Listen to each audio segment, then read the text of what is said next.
Halo, Assalamualaikum. Jumpa lagi di channel YouTube aku, dan di video kali ini aku mau bahas mengenai TWK. Oke, langsung aja kita bahas untuk soalnya. Dalam konteks pemilihan kepala daerah atau pilkada, golput bisa dihubungkan dengan nilai-nilai Pancasila. Dari sudut pandang Pancasila, mengapa golput bisa dianggap bertentangan dengan prinsip dasar negara Indonesia? Oke, teman-teman, jadi poinnya kenapa sih golput itu dianggap bertentangan dengan prinsip dasar negara Indonesia, khususnya dalam konteks pilkada. Oke. Nah, kita bicara tentang pilkada, itu erat sekali kaitannya dengan Pancasila, ya, yaitu ada di sila yang keempat. Kenapa sila keempat? Karena erat sekali kaitannya dengan musyawarah. Oke. Jadi dengan adanya pemilihan pilkada, penggunaan suara rakyat untuk memilih itu erat sekali dengan musyawarah untuk mufakat. Oke, jadi teman-teman udah kebayang ya kenapa sih golput itu bertentangan dengan prinsip dasar negara yaitu Pancasila, tepatnya untuk sila keempat. Jadi teman-teman langsung cari aja opsi jawaban yang berisikan tentang sila keempat. Oke, di sini untuk opsi yang A. Opsi A itu sila kedua. Opsi B sila pertama. Opsi C sila keempat, sesuai ya. Lalu opsi D, ini sila ketiga.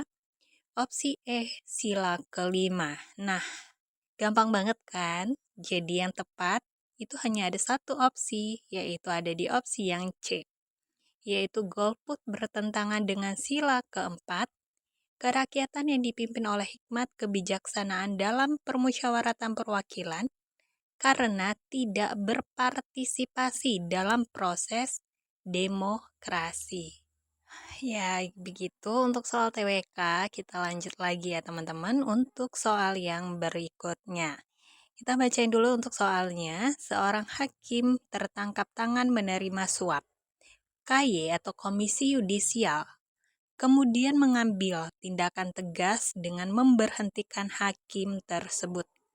Tindakan KY ini memicu perdebatan di masyarakat. Sebagian berpendapat bahwa tindakan KY terlalu keras, sementara sebagian lagi menilai tindakan tersebut sudah tepat. Manakah pernyataan berikut yang paling tepat terkait tindakan KY tersebut? Oke, teman-teman, jadi poinnya di sini ada seorang hakim yang tertangkap tangan yaitu melakukan suap. Nah, kemudian KY ini memberhentikan hakim yang melakukan suap tersebut. Jadi masyarakat itu berdebat. Ada yang mengatakan bahwasannya apa yang dilakukan oleh KY ini terlalu keras. Tapi ada juga nih sebagiannya lagi mengatakan bahwasannya udah tepat nih apa yang dilakukan oleh KY. Nah, menurut kalian nih apa sih yang paling tepat terkait dengan tindakan KY tersebut? Oke, teman-teman, kita cek dulu untuk opsi yang ada. Yang A, tindakan KY sudah tepat karena hakim yang korupsi harus diberi sanksi yang berat agar ada efek jera. Boleh kita keep dulu. Yang B, tindakan KY sudah sesuai dengan tugas dan fungsinya dalam menjaga integritas dan perilaku hakim. Lalu yang C, KY terlalu terburu-buru dalam mengambil keputusan tanpa memberikan kesempatan pada hakim tersebut untuk membela diri. Kurang tepat. Lalu yang D, KY tidak memiliki wewenang untuk memberhentikan seorang hakim. Hanya MA lah yang berwenang. Boleh? Lalu yang E, KY seharusnya menyerahkan kasus ini kepada polisi untuk ditindak secara hukum. Oke, teman-teman, di sini ada 4 opsi yang terkesan positif. Oke, teman-teman, di sini tindakan yang dilakukan oleh hakim yaitu adalah suap. Yang mana suap ini termasuk dalam KKN ya. Masuk dalam korupsi, kolusi, dan nepotisme. Jadi, untuk kasus suap itu ada lembaga yang mengurus terkait dengan suatu problem terkait suap itu sendiri. Itu ada lembaga yang namanya lembaga KPK. Nah, lembaga KPK inilah yang akan menangani kasus suap. Nah, teman-teman bisa lihat ya di opsinya, apakah ini udah sesuai dengan tugas MK. Seharusnya ini adalah tugas dari KPK. Untuk opsi yang E. Opsi yang E di sini akan menyerahkan kepada polisi. Nah, tentu bukan, karena ini adalah tugas KPK. Lalu untuk opsi yang A, di sini KY sudah tepat, karena hakim yang korupsi harus diberi sanksi yang berat.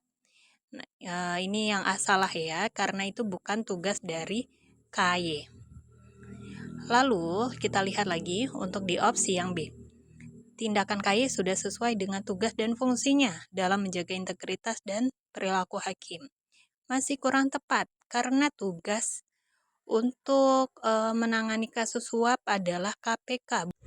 Oke, kemudian berarti yang benar ada di opsi yang D, karena di sini KY tidak memiliki wewenang untuk memberhentikan seorang hakim dan hanya MA lah yang berwenang. Jadi ingat, KY itu tidak ada wewenang untuk memberhentikan hakim.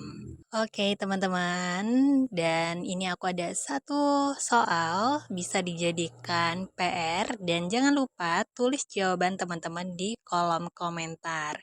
Sering-sering latihan soal, dan jangan lupa selalu support channel YouTube aku, dan sukses selalu buat kita semua. See you next video. Dadah, bye-bye.